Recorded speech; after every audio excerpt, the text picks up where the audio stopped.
Have you ever wanted to make a fast traveling system for your game? Well, in this video, I will show you how to do exactly that. It will include GUI, an effect for when you teleport, sound effects for when you teleport, a data store to save your coins that you can spend for the fast traveling, and of course, the fast traveling system itself. As usual, you can get the system in the description for free, but make sure to watch the video to understand how it works fully, and so you can add your own changes if you would like to. Enough talk, let me begin. Here I have the studio file that I showed in the intro. For the first thing, we will be making the GUI that I showed, and there will be timestamps for the different sections, so you can skip past this if you already have your own GUI. But I will show you how I made this one right here. It's quite a simple one. You can make your own one, make it however you'd like, but I'll show this for the people who don't know how to. So first things first, inside of Starter GUI, you want to add a Screen GUI. And let me just turn this off. You can name this Screen GUI whatever you want. I'm just going to call it Fast Travel like I have there. So Fast Travel. And make sure you turn this on. Ignore GUI Insert. Next thing, you want to add a frame in here. And for this frame, you want to go to, let me just find it, anchor point, and you want to do 0.5, 0.5. This will anchor this in the middle of the screen when you you see when you move your screen size. So if your screen size is different, you're on mobile, you're on console, you're on something else, it will always stay in the middle. And you also want to make sure that the size is with scale, so it's with scale, so it will be 0.1 on scale and 0.1 over here as well. And now that you changed it with scale, it will always be with scale. So change this to however you'd like it. I'm just going to make it a little bit bigger. There we go. And call this BG for background. And you can change the color and stuff. I'll just leave it like this. That's, never mind, that's not that good. Sure, we'll go with this. And in here, you can add a UI stroke. This gives it this kind of border. And there you go. You could change the properties in here for the thickness, transparency, however you want. And we will also add a UI corner. This gives it rounded edges, and you can change this to however much you want. I'm gonna leave it at like 5 or 8. There we go. So next thing, I have this overlay here as well, which we will be tweaking the transparency of when you teleport. So all you have to do is just add another frame in here, and for this frame you want to make the background color fully black, and you want to go to size and make it 1 on scale, not on offset, and same thing over here, 1 on scale, not on offset, and that will cover the whole screen. And you also want to make this transparent because we will be changing that later on in the script. And you can just call this overlay. There we go. Now, back into the background. Inside of here, we want to have a holder. Yeah, the holder. So the holder is basically going to be a scrolling frame, or you could change this to be the scrolling frame if you want to have like a lot of locations and you need to scroll. But this is mainly because we have a grid layout inside of here, so it doesn't affect the close and the title. That's why we have another frame inside of it. So inside of this frame, we can just call this folder as I did over there. Change this up if you want to. I'm just going to make it fully transparent because this only needs to have the buttons inside of it for teleporting. And inside of here, we can, you don't need to worry about the UI corner and gradient. We need to have the UI grid layout and the UI padding in here. So add a grid layout and padding. And for this padding, you want to change the padding left, right, top, all that, however you'd like. So I'll show you how that looks in just a second. So let me add a text button in here. This will be the first location. So in this case, it's desert. So I'll name it desert. And in the text, I will put it as desert. I'm going to make this quickly, not like I made it for the showcase one, because this isn't the main part, and this is kind of up to you. So, okay, we'll have desert, and we will have the other two, which is forest and spawn. So, forest, and change the text as well. Forest, and then spawn. Text as spawn. Okay. Now, inside of the grid layout, in here for cell size, you could change how big you want the cells to be, which is basically just each of these buttons. So I'm gonna make it 0.1 on scale, or like maybe 0.25. There we go for Y, and you want to make sure this is as scale, so it will fit into this this frame perfectly. As you can see here, when I scale it down, oh, it's not staying in there. Hold on. I think it's because this isn't as scale. So this also needs to be scale. So 0, 1, and same thing for the X. Now UI is a bit annoying to work with, but it's okay. There we go. Now this is scale as well. So there you go. Now you see when I move it, it stays relevant to the frame. That's why you want to have it with scale. So yeah, change this up however you want. I'm gonna leave it like this because that's all I need. And inside of the background as well, we want to have another text button. This will be the close button, so you can call this close, and the text will just be an X. And there we go, we'll just put this up there.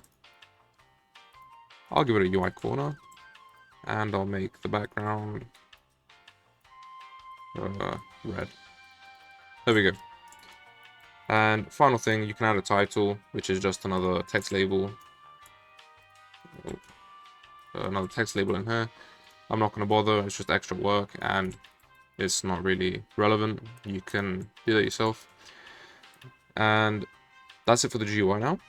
So we will just make this not visible for the background.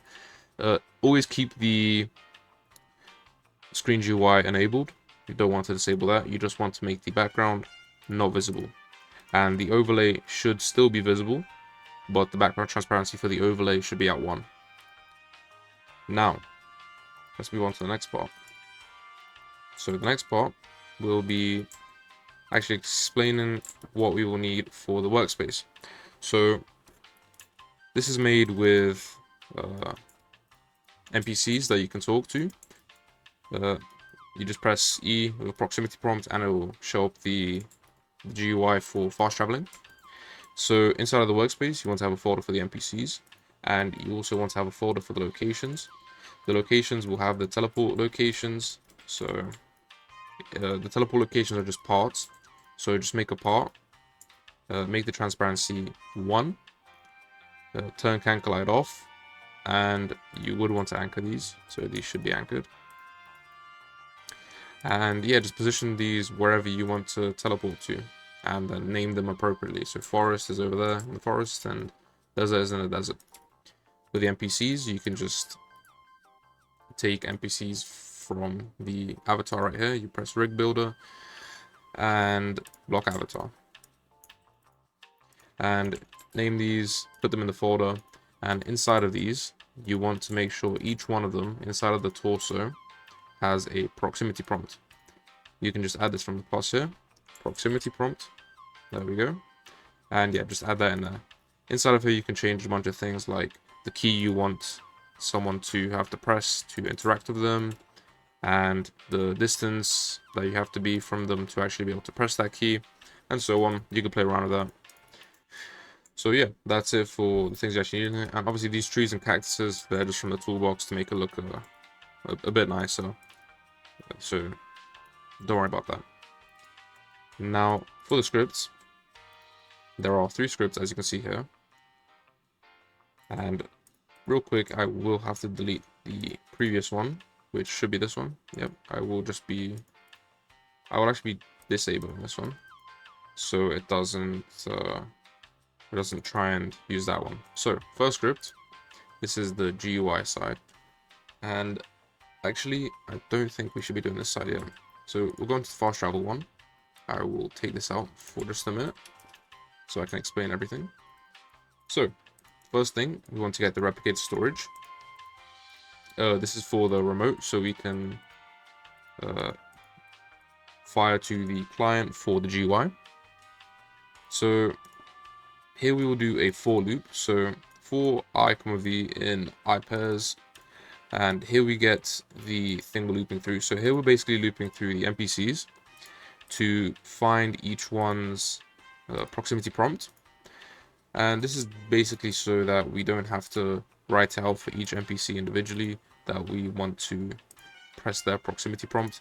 So basically, it doesn't matter which NPC you talk to now, it will just fire it through and it will show the GUI pretty much, so you don't have to write out 3 times. So we just loop through the workspace to NPCs, get children, so it gets everything inside of the NPCs folder.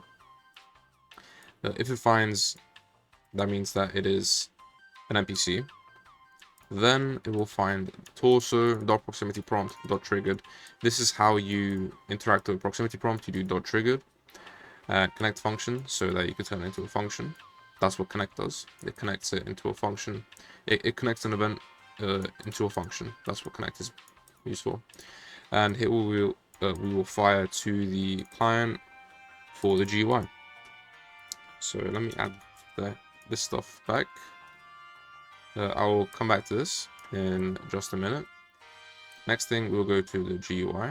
So I'll explain it slowly. At the top here, we need the replicated storage and the tween service.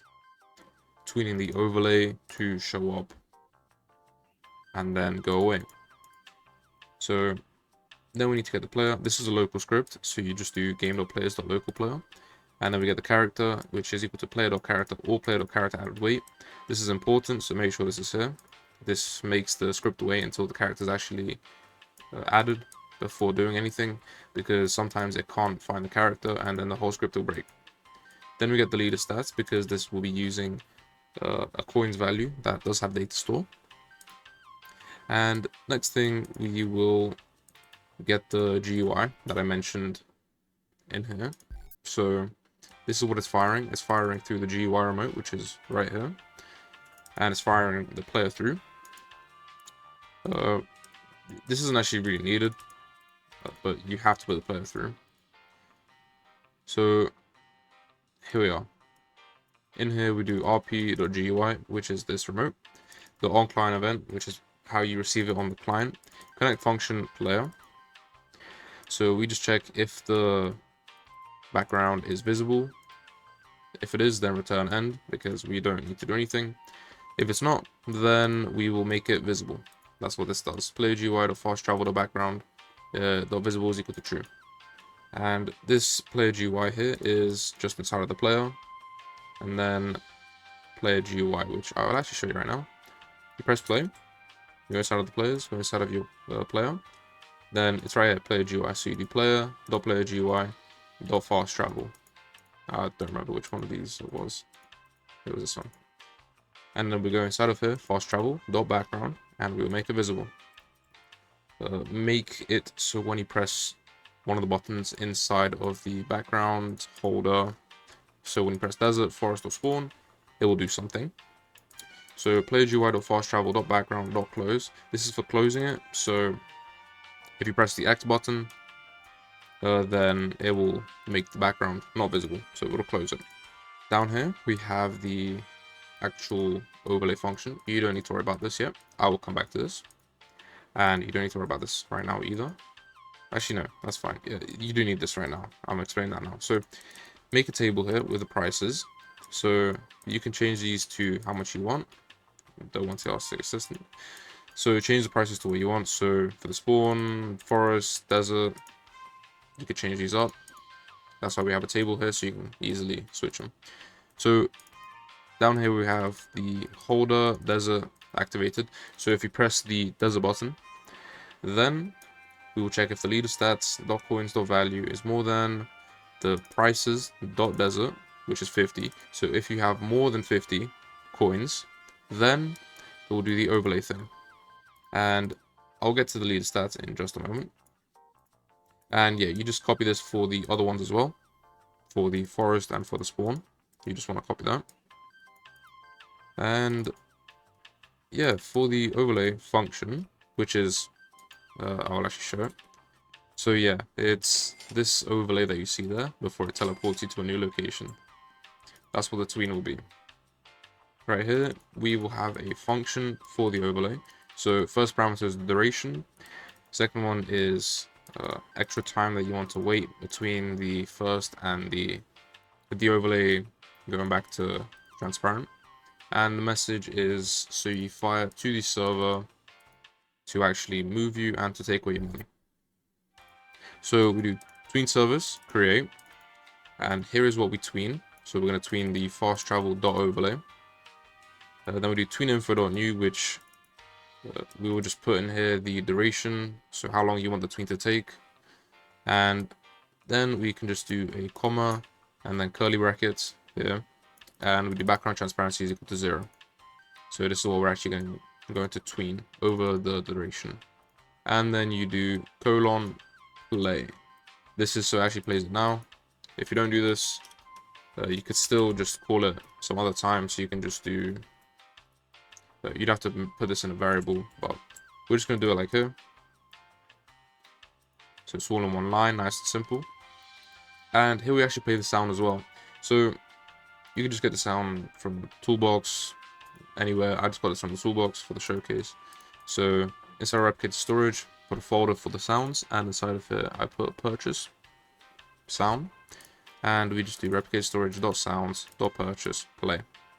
So we will play the sound, and make sure this is in the local script. You can have this in the server scripts, but in a local script it will only play it for you. And next we do a task.delay. This is so it delays it by the duration. So everything inside of here will be delayed by however much you put here, which in this case it will be the same number. So it will just delay by however much. I think it's 0.4. So it'll delay by 0.4, and then it will fire to the server, which I'll get to. And this is where the extra comes in. So the extra is just extra time, so that you have that nice effect. So it stops for a second, and then it starts going back down. And that's what the extra is for. And then we just do the exact same thing, but we change this number to 1, so that it actually becomes transparent again. Now, to this part here, we fire back to the server through here, rp.travel, so it fires through the second remote that we have here, and we put the message through. So this is for the actual location, so we can check which location we're teleporting to. And in here we will do player and message, so the player that click the button and then the message. So we'll get the character, we'll get the human root part. This is because we need to move the character through the human root part. I'll get to that. And then the leader stats. The leader stats I will get to. It's just going to hold a coins value, which I will show inside of that in the data script.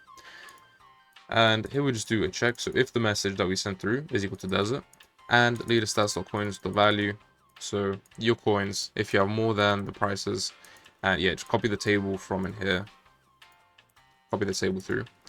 So if you have more than the table's desert value, so 50, then it will take away the money, and it will move you to the location that we have inside of here for the desert.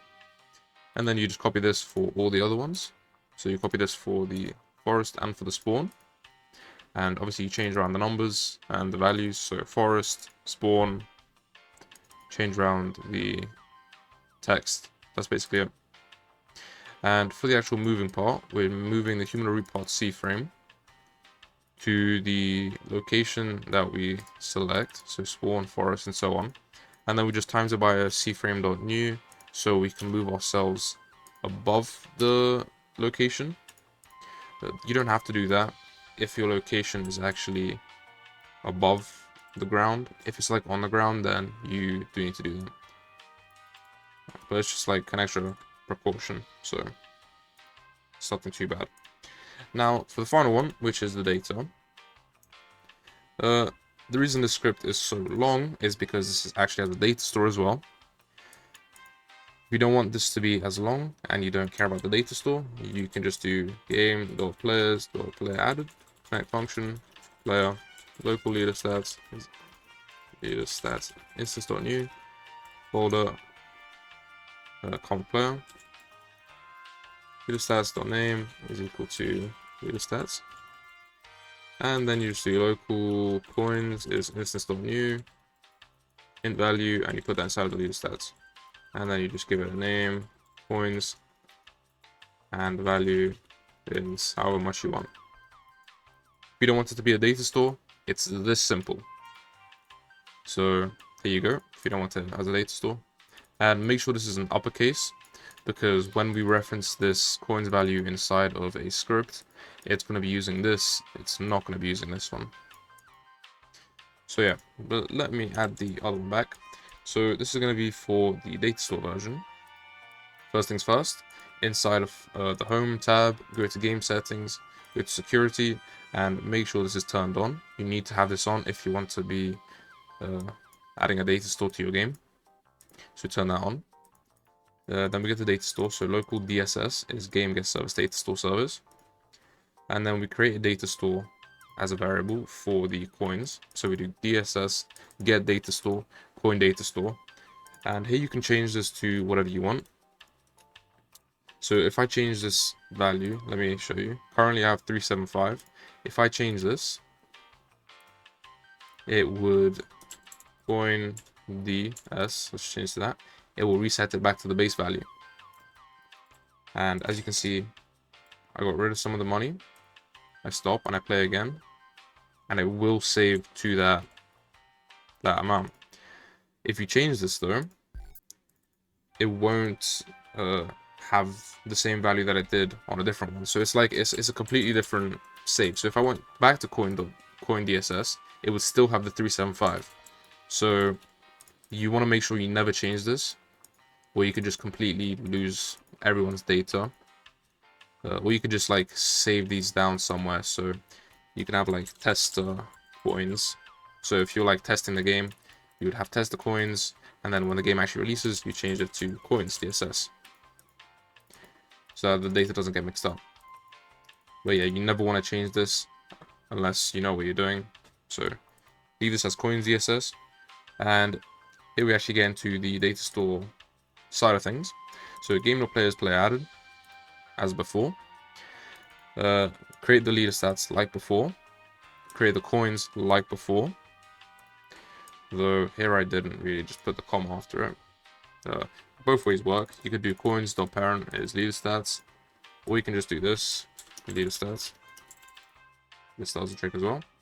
I would just change it like that, I guess, because I'm already doing it. So they mean the same thing. Then here we do a pcall for the actual data store.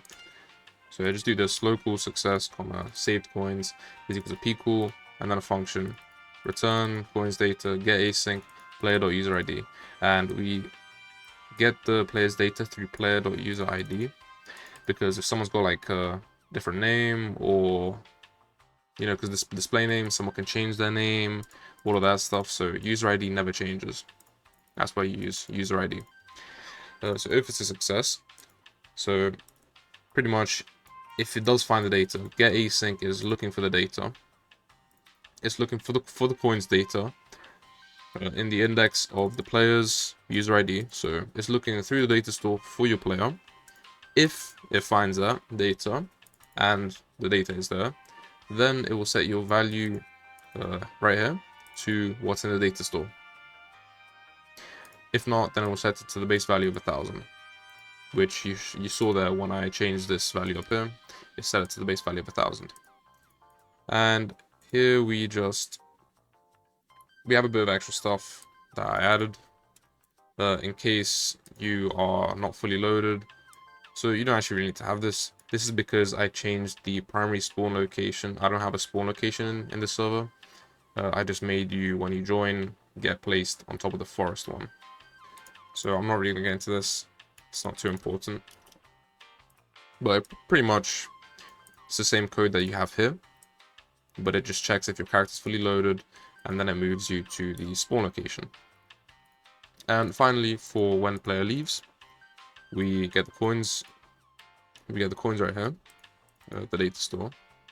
And if it's the so this is just getting it through the leader stats, not doing any of the data store stuff. So if it has the coins value, then it will do another p call to just set your data, and it will set it for your player to the value that you currently have. Now this only does it when you leave, so this is not the safest way to do it. You would also want to have like a loop where you are constantly saving the data, maybe like every minute you constantly save the data. So, but this is just like a simple data store. I do have a data store video on my channel. It doesn't actually go into that with the loops and everything, but I might make a video on that. Well, yeah, you can change the system to match your game however you'd like. If this helped, make sure to like and subscribe, and that's everything.